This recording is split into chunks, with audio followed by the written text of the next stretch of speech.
Graça e paz da parte daquele que era, que é e que há de vir. Jesus Cristo, nosso Senhor, nosso Salvador, o Deus conosco, Emanuel, o pão vivo que desceu do céu. Amém, igreja? Bom dia a todos. Eu quero pedir ao irmão Renan que venha aqui orar pela palavra. E nós vamos ler em Josué, capítulo 3.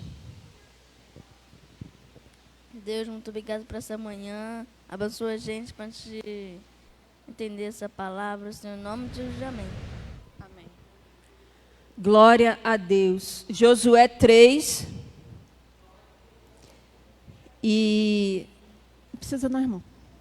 Não, obrigada, tá? Josué 3. E eu não consegui atravessar nem o Jordão, irmão Jorginho. Não conseguia atravessar o Jordão de Josué 3. Diz assim, a gente vai ler do 1 ao 4. Levantou-se, pois, Josué de madrugada, e partiram de Sitim e vieram até o Jordão, ele e todos os filhos de Israel, e pousaram ali antes que passassem.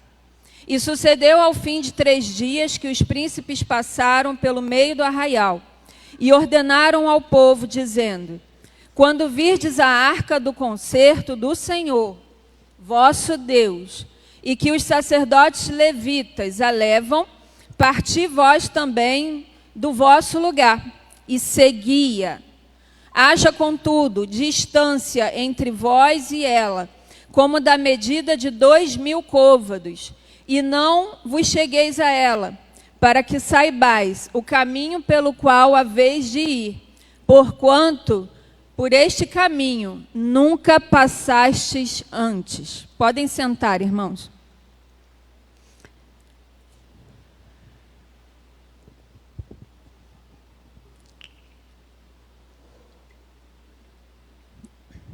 Eu quis fazer essa leitura primeiro, porque nós já começamos em Josué desde o início do ano, e já lemos, né, o capítulo 1, o 2,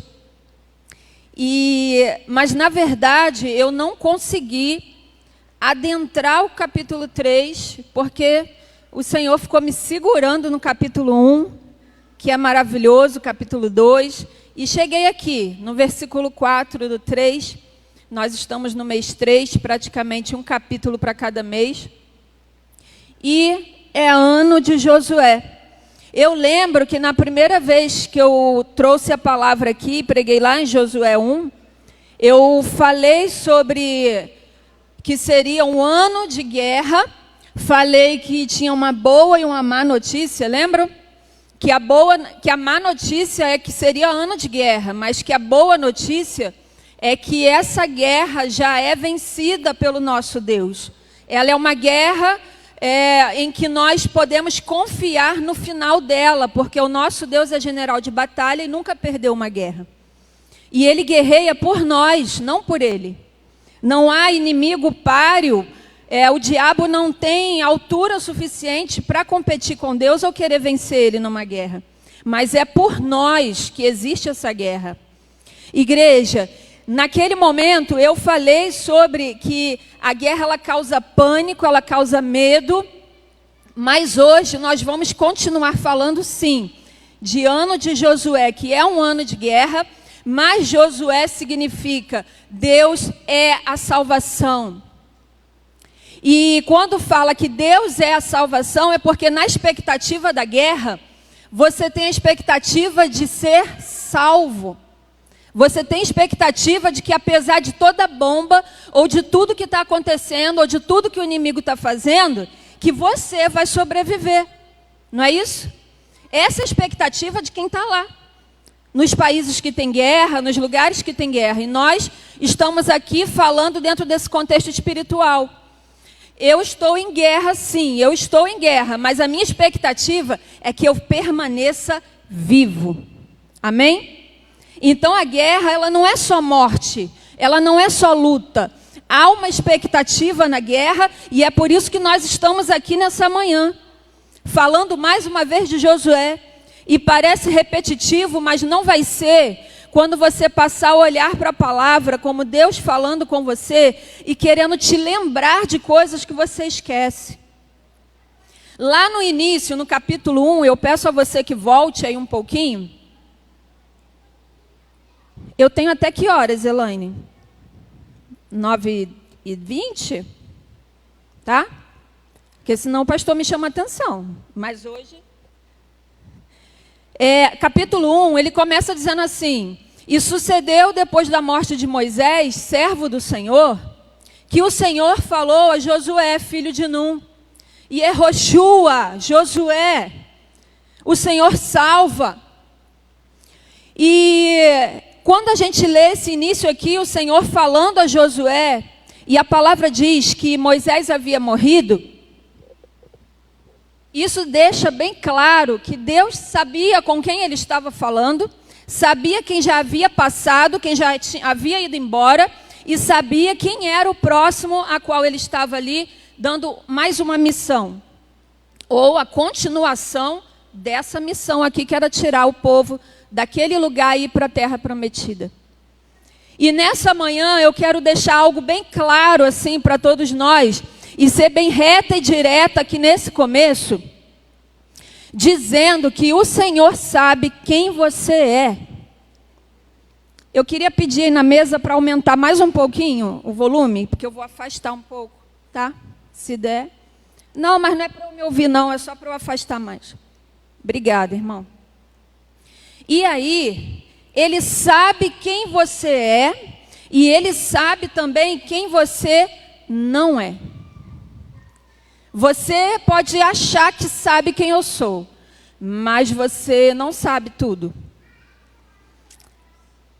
Talvez se você passasse uns 4 meses comigo na minha casa, não num sítio, não em outro lugar, mas na minha casa, talvez você saberia um pouquinho quem eu sou.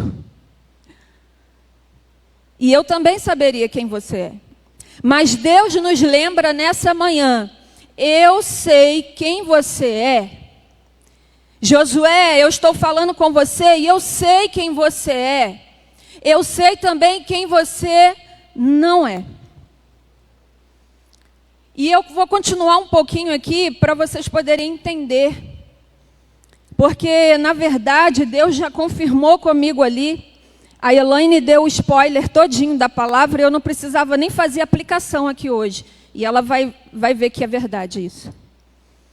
Ela já deu toda a aplicação aqui, na verdade o Espírito Santo já fez isso. E lá no versículo 5, Deus continua ali orientando a Josué e falando com ele, eu vou ser breve aqui nessa introdução. Nenhum inimigo te susterá, ele não susterá diante de ti. Eu serei contigo como eu fui com Moisés. Não te deixarei e nem te desampararei. E lá no 7 ele diz: tão somente esforça-te e tem muito bom ânimo. Tenha bom ânimo, Josué. E ele continua, o 7 e 8, tem algo interessante aqui que eu quero deixar destacado para os irmãos, quando ele diz assim: para terdes o cuidado de fazer conforme a toda a lei que o meu servo Moisés te ordenou, dela não te desvies nem para a direita nem para a esquerda, para que prudentemente conduzas por onde quer que vá. E no 8, ele praticamente repete isso quando ele diz: não se aparte da tua boca o livro desta lei, medita nela dia e noite, para que tenhas o cuidado de fazer conforme tudo quanto nele está escrito. Porque então farás prosperar o teu caminho e então prudentemente te conduzirás. A palavra prudentemente aparece 2 vezes aqui. Ela aparece no 7 e no 8. Aí você me diz assim: Glauce, então para eu servir a Deus, para eu fazer conforme a vontade de Deus, eu tenho que ser prudente.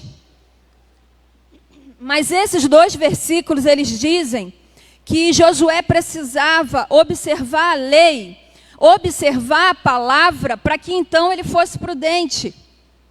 E muitas vezes a gente quer ser prudente, mas sem observar a palavra.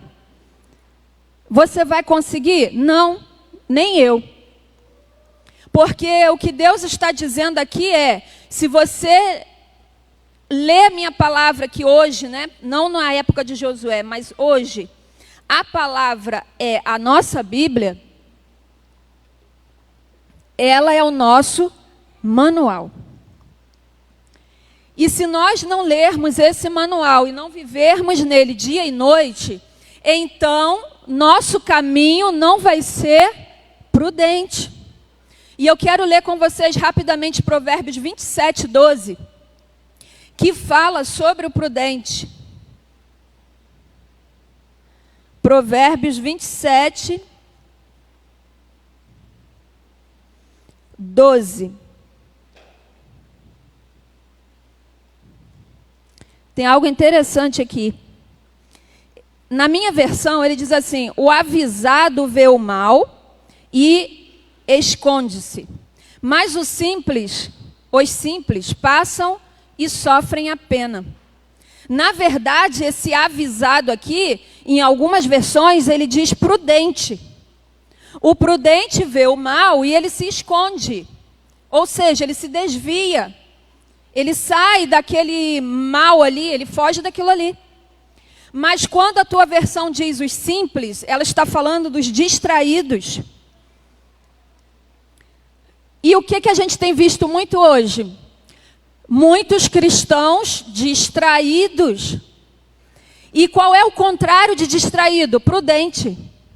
Então, se você não é prudente, você é um desavisado, você é um distraído. O mal está na tua frente e você continua indo. Não, vai dar tudo certo. Não vai, não. E para que você não seja mais um distraído, porque já tem um monte no mundo, você precisa meditar na palavra. Precisa comer, beber, viver na palavra do Senhor. Ela vai te fazer prudente. E aí eu vou voltar lá para Josué e vou lembrar com vocês que lá no versículo 13, após Deus continuar falando ali, e Josué dá ordens aos príncipes para passar pelo povo, e toda aquela organização, no 13 diz assim: lembrai-vos da palavra que vos mandou Moisés, o servo do Senhor, dizendo: o Senhor vosso Deus vos dá descanso e vos dá esta terra. Para descansar, primeiro tem que trabalhar, né, irmãos? O Senhor vai dar descanso sim, porque nós estamos querendo descansar sem trabalhar. E qual é o nosso trabalho? Primeiro, é com a nossa vida, que já dá muito trabalho. Cuidar de outras vidas dá trabalho. Mas precisamos cuidar da nossa. Precisamos estar bem nutridos para sermos prudentes e podermos, então, cuidar de outros. Por que eu estou dizendo isso aqui? Porque o Senhor sabe quem nós somos. Ele sabe o quanto nós somos arrogantes, o quanto nós somos orgulhosos, o quanto nós somos presunçosos. E o tempo todo nós pensamos que só o que nós fazemos é o que está certo. O que o outro faz não é tão bom. O que o outro... Não, tem que ser eu. Porque se não for eu, não vai ficar bom. Vai sim. Vai ficar bom do jeito dele. E o que você fizer vai ficar bom do seu jeito. Mas Deus olha para nós e Ele enxerga tudinho.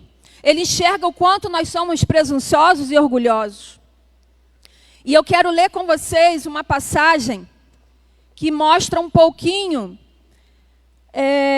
Não tem muitos relatos sobre Josué, sobre detalhes dele, né?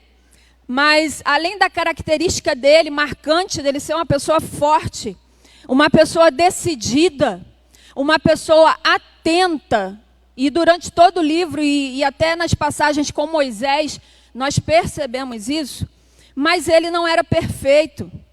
Ele era como tantos outros homens e mulheres da Bíblia, que foram sim arrogantes, sim. Davi, segundo o coração de Deus, mas um pouquinho arrogante, sim, presunçoso, sim. Eu sou muito legal, eu sou muito bom, eu conquisto as pessoas facilmente.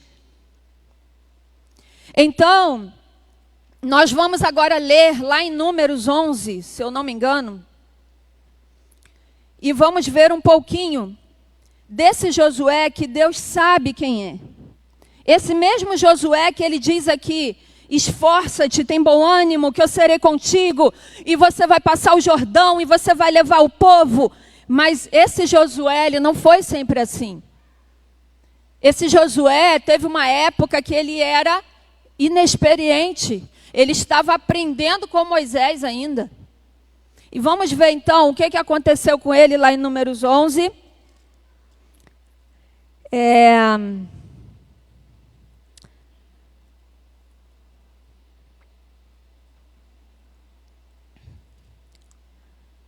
Quando ele fala da seleção que Deus havia feito em relação a alguns homens, a partir do 16, irmãos. Pelo fato de Moisés estar cansado, sobrecarregado, Deus então orienta que ele arrume pessoas para ajudá-lo. E eu vou saltar um pouco aqui os versículos até que a gente entenda.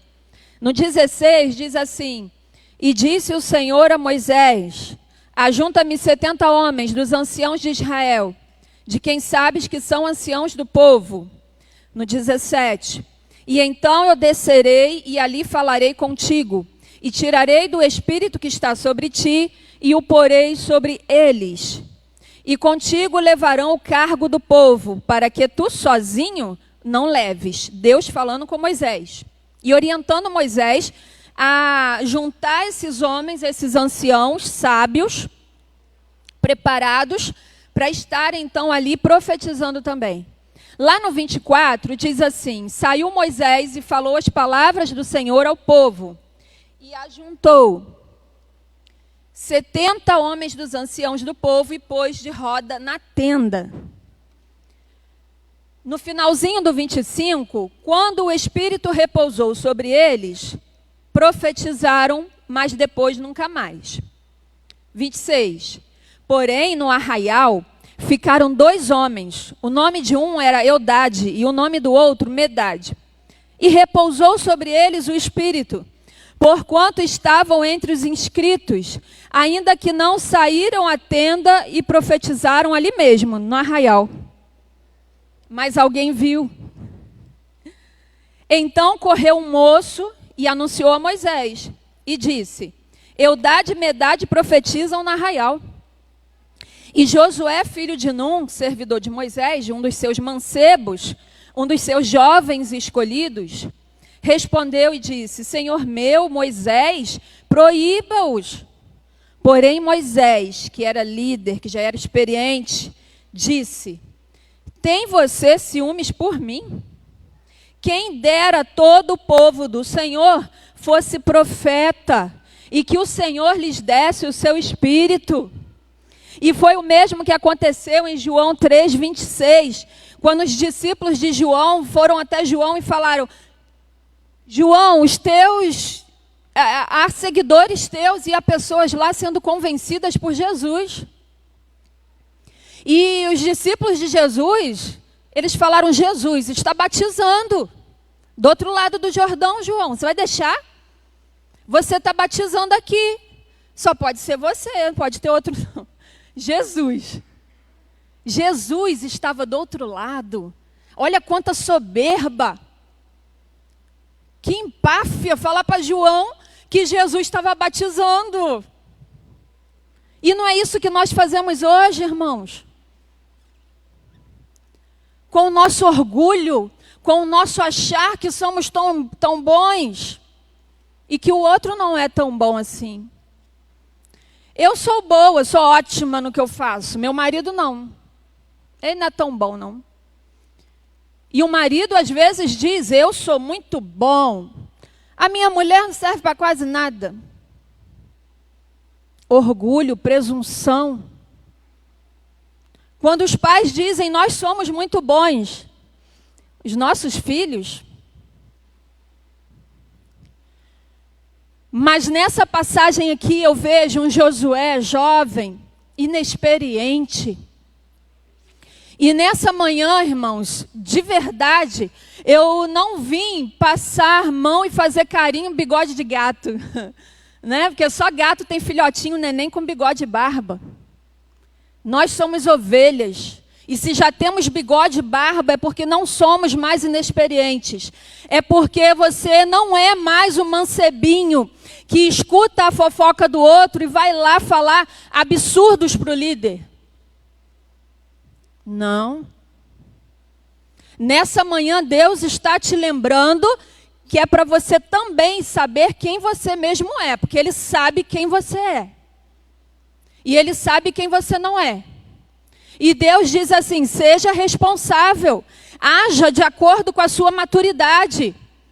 Ah, Glaucia, mas eu não tenho maturidade. Mas se você já tem idade para ter, você tem que ter. Josué era um mancebo, era um jovenzinho, não sabia de nada. E Moisés chama a atenção dele. Quem dera todos louvassem, quem dera todos cantassem. Isso acontece muito em ministério de louvor. Eu toco bem, o outro... Se eu faltar domingo à noite, acabou o culto. Não acabou nada. Pode faltar o guitarrista, tecladista, cantor, gente aqui na cadeira, o culto vai continuar. Porque a gente está falando de um plano espiritual. Espiritual. Certa vez a minha prima viu um culto aqui, eu mandei para ela... E ela viu e falou, olha, a palavra foi muito boa, mas olha, fala para aquele ministério de louvor ensaiar. Eu olhei não, porque ela estava falando pelo telefone. Mas eu falei assim, olha só para começar, lá na minha igreja não é show, é culto. E a gente não tem que vir para o culto pensando ou preparando para o visitante, não existe isso. O visitante vai entrar e quando ele vê o culto maravilhoso que você está dando para Deus, ele vai se sentir bem e vai gostar. E ele vai falar assim, como é que faz para fazer esse culto aí, que eu também quero. Eu também quero dar. A pessoa que entra aqui, ela entra nesse local para receber de Deus, sim, mas ela tem muito para dar. E o mundo não sabe receber o que nós temos para dar. O mundo pega o teu melhor, joga no chão, pisa e cospe. E quando as pessoas chegam aqui, elas querem dar para Deus. E muitas vezes a nossa soberba acha que as pessoas estão vindo aqui só para receber. E aí a gente quer dar para elas. E não é verdade. Tem muita gente cheio de coisa no coração, cheio de coisa no bolso, cheio de coisa na roupa, cheio de coisa na mente, cheio de coisa na mão e quer dar para o Senhor. E eu estou falando do espiritual. Amém, irmãos? Continuando lá em Josué, porque Deus sabe quem nós somos e sabe quem Josué era. Quando ele chamou Josué, ele sabia que talvez Josué tinha um pouquinho de arrogância, que talvez Josué tinha um pouquinho de prepotência. Eu quero trabalhar conosco também, com um pouquinho de prepotência e arrogância que nós temos. E aí eu vejo, irmãos, que é mês de fazer aliança com Deus. E quando nós pensamos em aliança, nós pensamos em trato, nós pensamos em pacto. E o pastor, eu até escutei o pastor falando que quando ele pensa em aliança e pensa em pacto, ele pensa em sangue. Então não combinaria muito com a mensagem dele naquela noite. Concordo com ele muito. Mas eu paro para pensar um pouquinho que a aliança que Deus tem conosco, Jesus veio como homem, como humano, e fez uma aliança como homem, como humano, e derramou sangue nesse pacto. Glaucio, então eu também tenho que fazer isso para ele? Não, Porque a nossa aliança com Ele não é carnal. Então, por que você vai se cortar? Por que você vai derramar sangue, fazer pacto de sangue? Jesus já fez esse pacto. E o nosso pacto com Ele é entregar a nossa vida. É totalmente espiritual. O que você tem que dar para Deus é espiritual. Deus não precisa do seu dinheiro, da sua roupa, do seu diploma. E aí, quando Deus nos lembra nessa manhã, eu sei quem você é. Como aquele filme de anos atrás, né? Que as pessoas recebiam um bilhete, os jovens, dizendo: eu sei o que você fez no verão passado, o que vocês fizeram.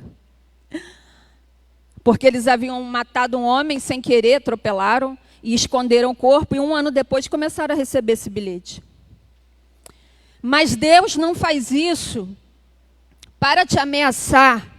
Deus diz que Ele sabe quem você é e sabe quem você não é. Não é para te ameaçar. É porque é ano de Josué, e ano de Josué é ano de salvação. Amém, igreja? É salvação para você, para a tua casa, para os que estão perto de você, para as suas amigas, para os seus amigos do trabalho, de casa, da faculdade, da escola, da vizinhança. É ano de guerra, mas na guerra tem o quê? Salvação. E eu vejo aqui, e quero destacar para vocês, irmãos, eu nem cheguei no 3. É que na nossa aliança com Deus, eu lembro de contrato, né? Uma aliança é um contrato, e a gente romantiza muito a aliança. A aliança com Deus é só eu dizer: Deus, eu te amo. Romântico, lindo, eu tenho uma aliança com Deus. Só que todo contrato, e todo trato, e todo pacto, e toda aliança, ela tem o quê, irmãos? Se você parar bem para pensar, ela tem incisos, parágrafos. E quando você diz: Deus, eu te amo, não vou nem dizer Deus, eu te amo. O dia que você aceitou Jesus, ou recebeu Jesus, seja lá qual for a palavra que você queira colocar, você disse: Jesus, eu quero essa vida eterna. Não disse? Jesus, eu vou te servir. Acabou, irmãos. Dentro dessa frase, dessa aliança que você tem com Deus, tem um monte de parágrafos, incisos. Ah, Glaucio, então eu fui enganado? Não, não foi enganado. Aqui a Bíblia. Certamente você viu uma Bíblia. Ou está vendo hoje. Então você não foi enganado e não está sendo enganado. Mas você tem que cumprir algumas, não vou dizer regras, mas você tem que cumprir com algumas coisas desse trato. Com algumas coisas dessa aliança. Por que que muitos casamentos são quebrados, têm suas alianças quebradas? Por que que muitas amizades têm alianças quebradas?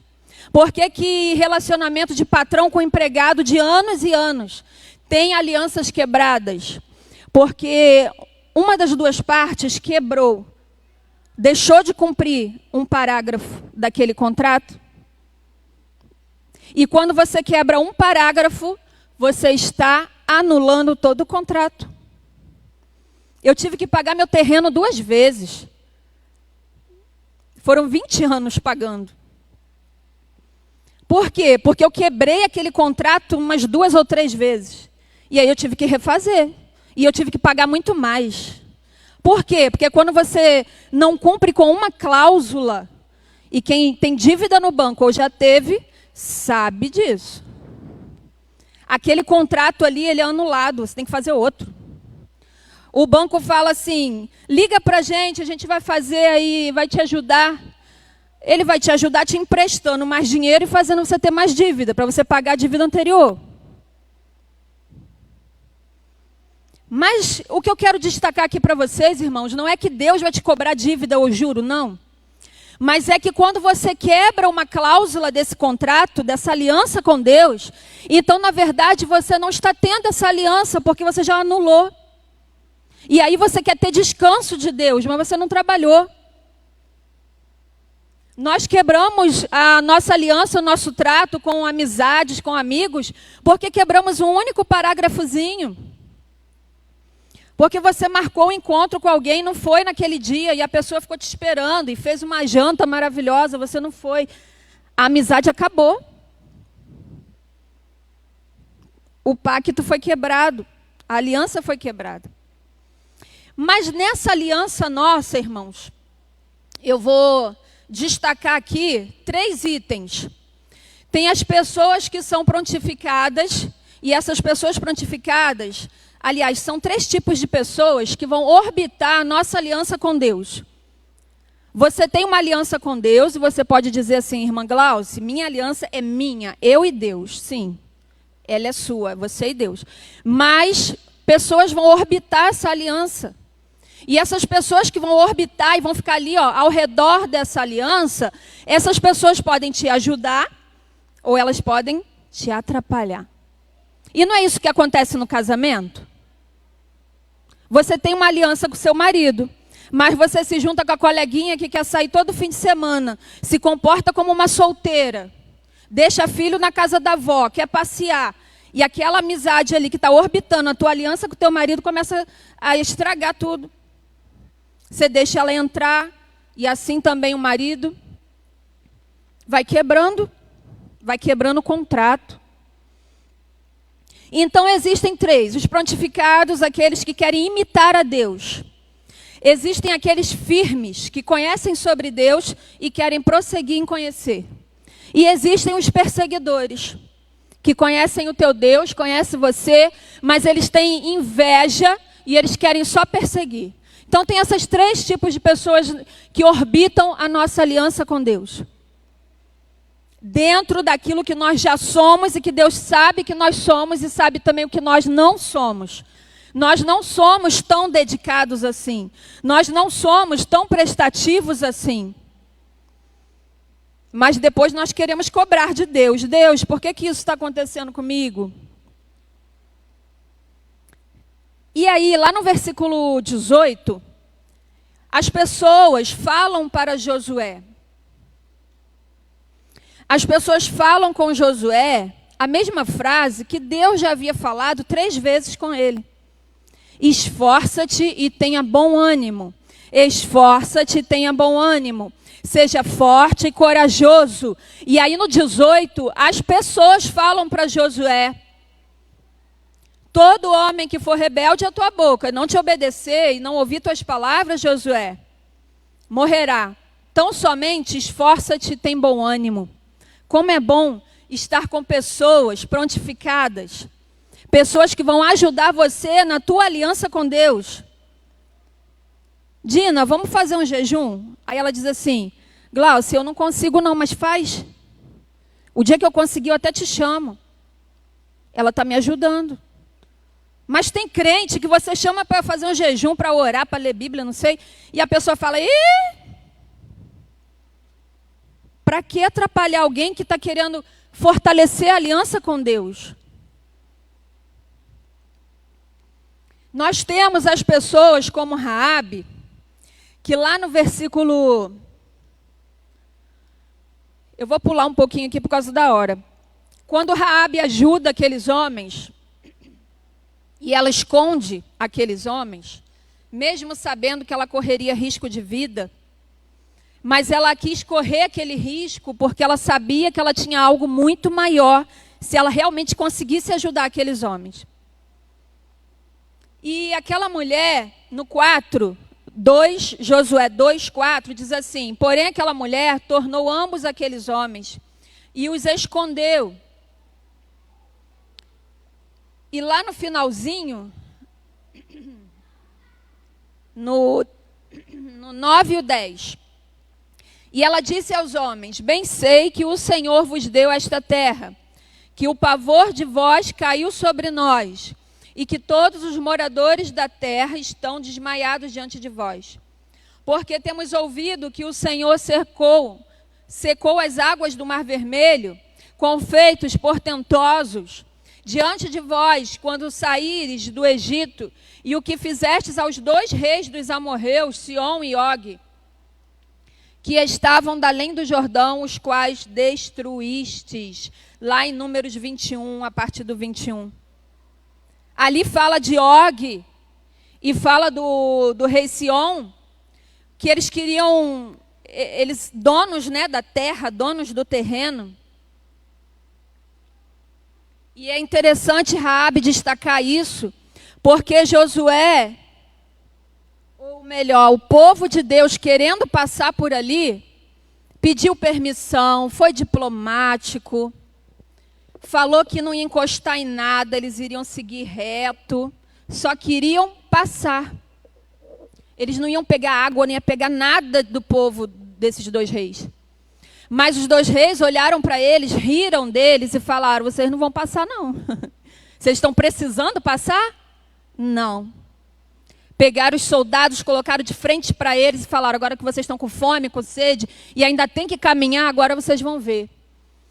Só que diante dessa rebeldia e dessa falta de diplomacia, Deus mandou com que aquele povo vencesse Og e Sion.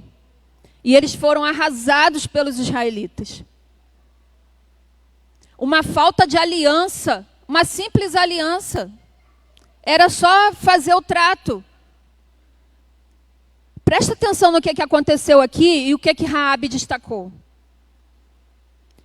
Ela destacou que ela escutou os feitos de Deus. E que ela escutou como Deus fez eles vencerem esses dois reinos.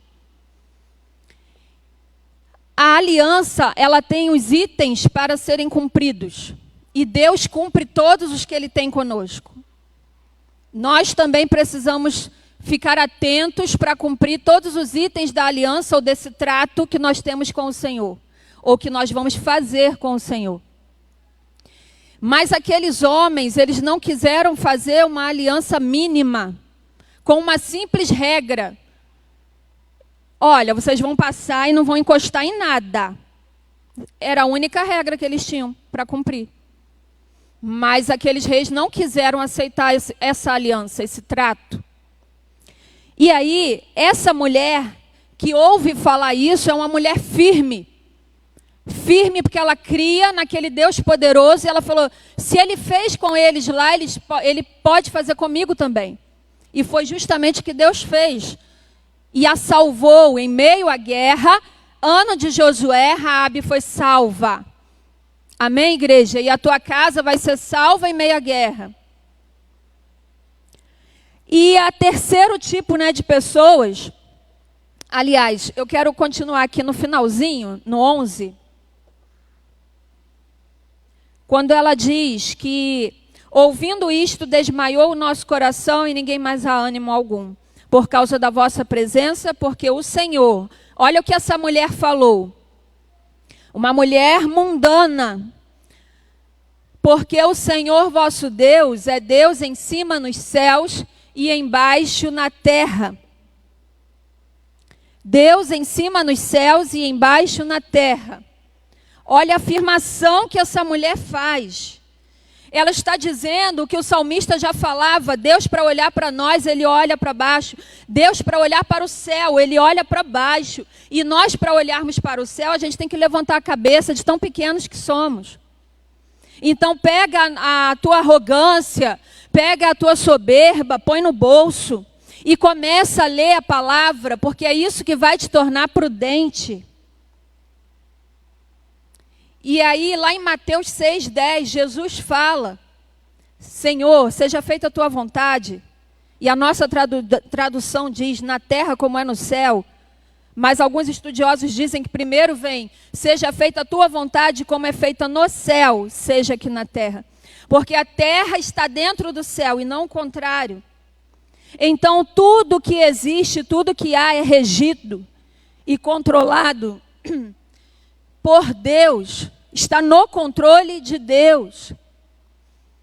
E aí, a terceiro tipo de pessoa que está aqui, lá no 22, irmãos, do capítulo 2, quando diz que aqueles homens fugiram, voltaram os perseguidores, porque os perseguidores os buscaram por todo o caminho, porém não os acharam. Eu quero ler Deuteronômio 20, do 1 ao 4, por favor. Os perseguidores, as pessoas que circundam a tua aliança com Deus e perseguem, e que às vezes parecem ser cristãos como você, parecem ser servos de Deus como você, mas eles não são, porque se fossem, não te perseguiriam. E aí, eu não estou te falando para julgar ninguém, eu estou te falando só para você comer a palavra e ser prudente.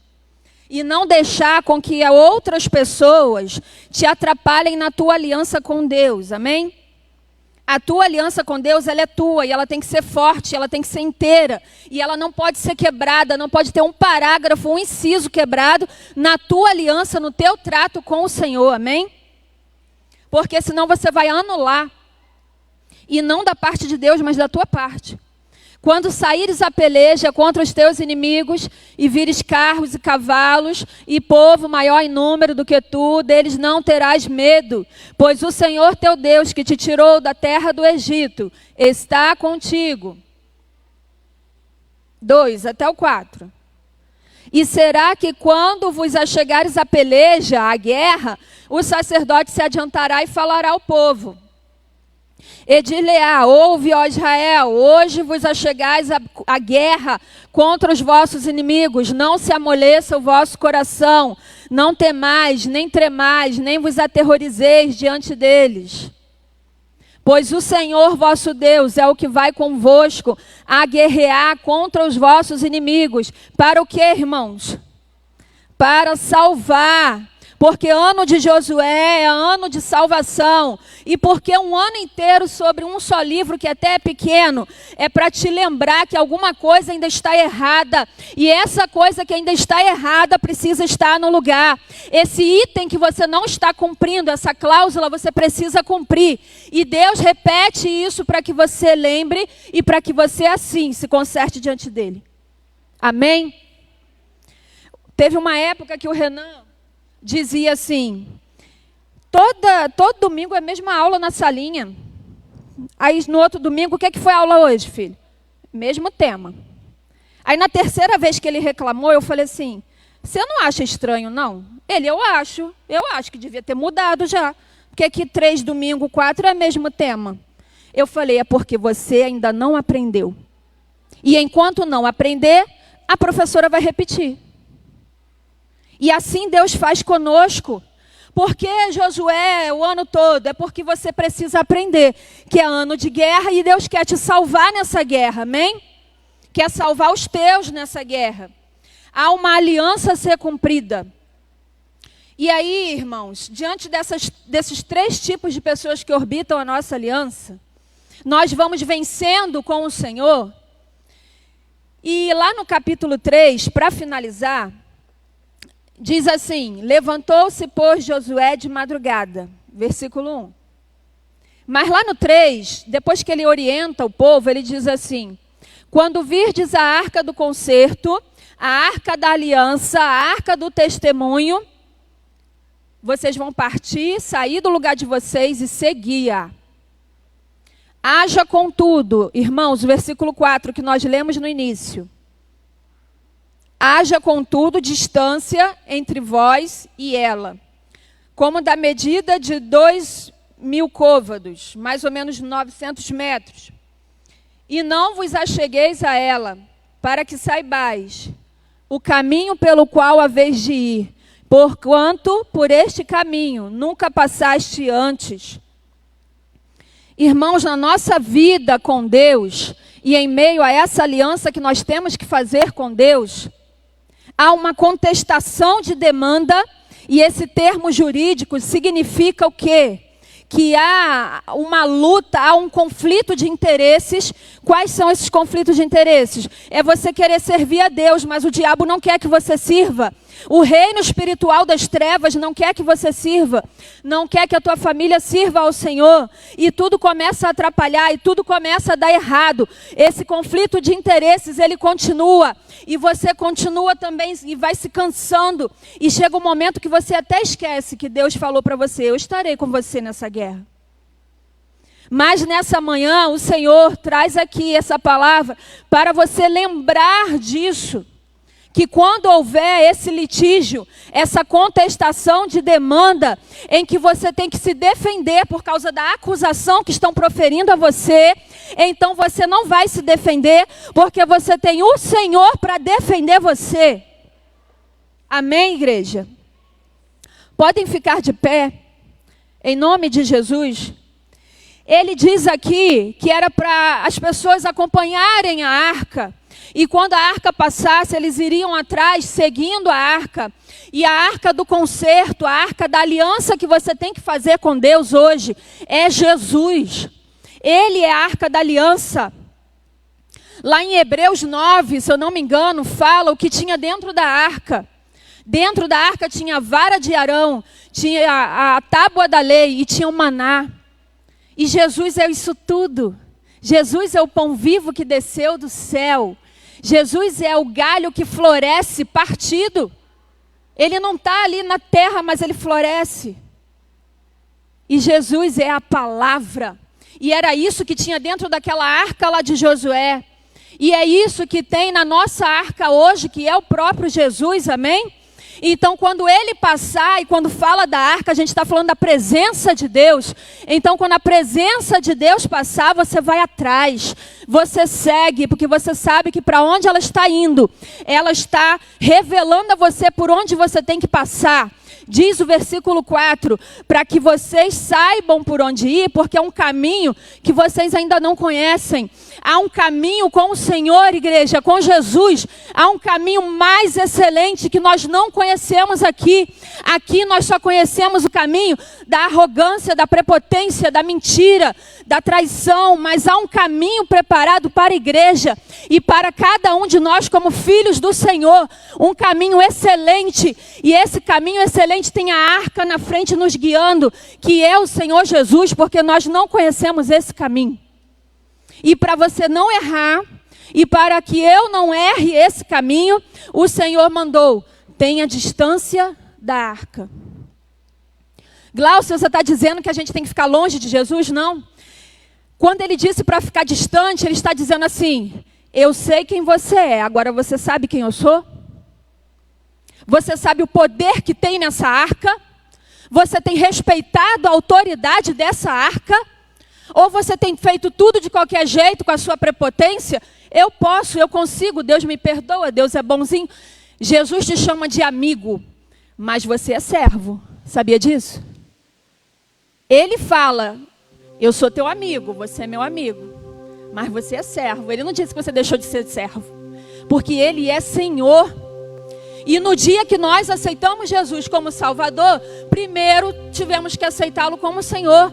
E se Ele é Senhor, logo nós temos que obedecê-lo. Para não quebrar a aliança, mas fazer a aliança correta do jeito que tem que ser. Para você cumprir o trato com o teu Deus da forma que tem que ser. Amém, irmãos? Desculpa o horário, em nome de Jesus. Nós vamos orar. Vocês têm algum louvor? Tem, irmão? Só um pedacinho por causa da hora, né? E aí depois a gente estará orando, pode ser? Feche seus olhos, irmãos. Pense na sua aliança com o Senhor. Jesus é a tua aliança. E você precisa segui-lo, porque Ele é a presença. E sem essa presença, você não vai ser prudente. Ele é a palavra. Então coma a palavra, viva a palavra, se encha da palavra. Senhor Deus, em nome de Jesus, Pai, eu te louvo, te exalto, ó Deus. Nós bendizemos nesse momento, Pai, o teu santo nome, ó Deus, porque tu és grande, Senhor, e as tuas maravilhas, elas nos acompanham, Pai. O Senhor tem mostrado o poder que tu tens, o Senhor tem mostrado quem tu és. Ó Deus, nós bendizemos, ó Pai, o Senhor e o teu poder na nossa vida, Deus. Nós te agradecemos, Pai, pela tua salvação. Te agradecemos, Deus, porque quando estávamos no lamaçal, quando estávamos, ó Deus, ensanguentados no chão, ó Pai, feridos de guerra, o Senhor veio e nos consolou, e nos curou, e nos vivificou, e nos tirou daquele lugar terrível, e nos trouxe para o reino do Filho do teu amor. Ó Deus, nós te louvamos, nós te agradecemos, Pai, pelo teu amor infinito, e pedimos, ó Deus, Cuida de nós, ó Pai, nos dá força, nos dá entendimento, sabedoria na Tua santa palavra, Deus.